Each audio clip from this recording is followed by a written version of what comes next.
لا إله إلا الله لا إله إلا الله محمد رسول الله عليه صلاة الله. We see the famous hadith in Tirmidhi, dua of the Prophet ﷺ, Allahumma inni as'aluka rahma. Oh Allah, I ask you for rahma. What type of mercy? Min indika, folk. A rahma from you, from your perspective, not by perceptions of what mercy is, but divine reality of mercy. Sallallahu alayhi wa alihi wa sahbihi wa sallam. And it's the quest of the people of Allah subhanahu wa ta'ala to see things from the divine perspective, which can be frightening, because a lot of times we can utter words, like many of us, mashallah, tabarakallah, we say la ilaha illallah. What does la ilaha illallah mean? From our perspective. But what does la ilaha illallah mean from Allah ta'ala's perspective when we utter it? They could correlate, but it could be what? Completely different. And one of them, subhanAllah, one of our teachers mentioned to the faqir that he heard the lecture of one of the awliya, a person who had been in khalwa, been in spiritual retreat for 70 years. 7-0. Imagine somebody alone 70 years, spiritual retreat with Allah subhanahu wa ta'ala. 70 years, Kayf.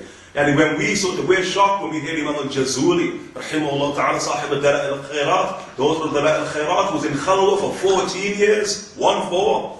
And when he came out of Khalwa in the city affairs, and he walked through the city affairs, the people of affairs cried and made tawbah on the sight of Jazuli, because of the light that emanated from that being. 14 years. How can you imagine somebody who's in Khalwa for 70 years, by Allah subhanahu wa ta'ala? And the kulli hal that this individual was what? He was asked about an issue that some daft people in our day and age, they're going to speak, make an inkar about the visiting of graves as an example. They're going to call this shirk and bid'ah and kufr and whatever other terms they want to innovate, because the terms that they innovate don't understand the reality of it, because that type of stuff is shirk and bid'ah and kufr. They're accusing the very messenger himself, sallallahu alayhi wa sallam, who visited the graves in Bukhari, Muslim, the Sahih traditions. So he was asked about people who say that it's wrong. This person who made khalwa for 70 years, he was asked about people who say it's wrong to actually visit the graves of the people of Allah subhanahu wa ta'ala, which is a new term and innovation. You don't hear that historically in Islam. And then his first question, he was going to answer the question through a question, was Ma hiya kalimatuhum. What is the word that they utter? He wants to understand their reality. What's the word that they utter? The kalima. And what is the word that clarifies their reality, bequeaths their identity? And then the person said, يَقُولُونَ لَا إِلَهَ إِلَّا اللَّهُ مُحَمَّدٌ رَسُولُ اللَّهِ. They say, لَا إِلَهَ إِلَّا اللَّهُ مُحَمَّدٌ رَسُولُ اللَّهِ. There is no God but Allah, and Muhammad is the messenger of God, sallallahu alayhi wa sallam.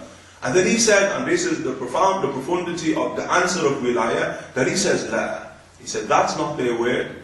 He says, their word is La ilaha illallah kana Muhammadun Rasulullah. That there is no God but Allah, and Muhammad was the messenger of God. And what we're saying about that this is the tongue of wilayah, the tongue of what? Of sanctity, of sainthood. And one of the things we know about that in the hadith in al-Bukhari, Abu Hurairah, that kuntu sam'u alladhi yasma'u bih. I become the ears by which they hear, the awliya. The eyes by which they see, the awliya. The tongue by which they speak, the awliya. The hand by which they grasp, the awliya. The feet by which they walk, the awliya. Hadith in Sahih al-Bukhari, Hadith Qudsi, Allah Ta'ala defining the reality of the awliya. عندما يتكلمون, that when they speak, يتكلمون بكلام الله, بنور الله. That they speak with the words of God, the light of Allah Ta'ala, from the perspective of Allah Subhanahu wa Ta'ala. And we should fear in and of ourselves that reality is not a projection onto others from within the ummah, but it should be a projection onto ourselves, that when we utter words, not what is our perspective of those words, but what is the perspective of the divine. And you can only sort of begin to traverse that path to attain that reality if you listen to Sa'id ibn Hunayf, ittahimu arra'akum. Find fault in your opinions, because it's not as it seems. And then he recounts himself, the current, I remember Ayyam Abu Jandal. I remember the days of Abu Jandal, which is what we're about to move into, Hudaybiyah. The days of Abu Jandal, were I to be given the opportunity to belie the messenger of God, to say, you ain't true, you ain't real, I would have did it. But it was adab that kept him silent. His mind's going wild because he's seeing something from his perspective, but he's failing to understand that لا يخرج من هذا إلى الحق. The nature of prophecy, nothing comes from my mouth except truth. The nubuwwah, like what is faith? What is faith to be a Muslim?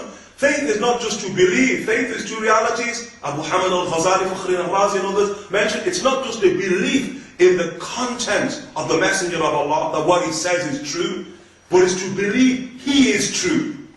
Trustworthy one is true. And in modern and in Cartesian world, we create a dichotomy between the speaker and what that is spoken. But the reality is that they intertwine, intrinsically bound together, inextricably bound together. If you believe, you make denial of anyone, you're a disbeliever. That's Islam, i'tiqad. He's truthful, but he could have, he said something which weren't so true. He speaks the truth, but he's just a man.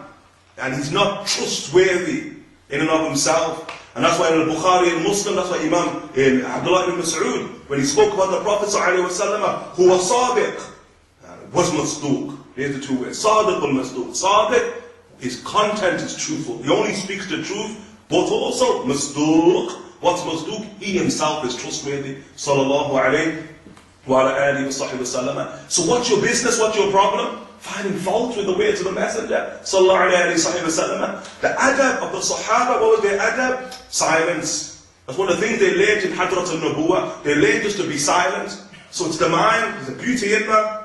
You see, one of the problems of us in Western Islam, we've got an issue, we're going to articulate it. We don't know the art of silence. Sometimes we just got to bury it deep until Allah subhanahu wa ta'ala removes it. And that's why the Prophet sallallahu alayhi wa sallam in Sahih al-Bukhari, he said, Al-bala mu'akkal bil-mantiq. He said that tribulations are inextricably tied to words manifest, to what you say.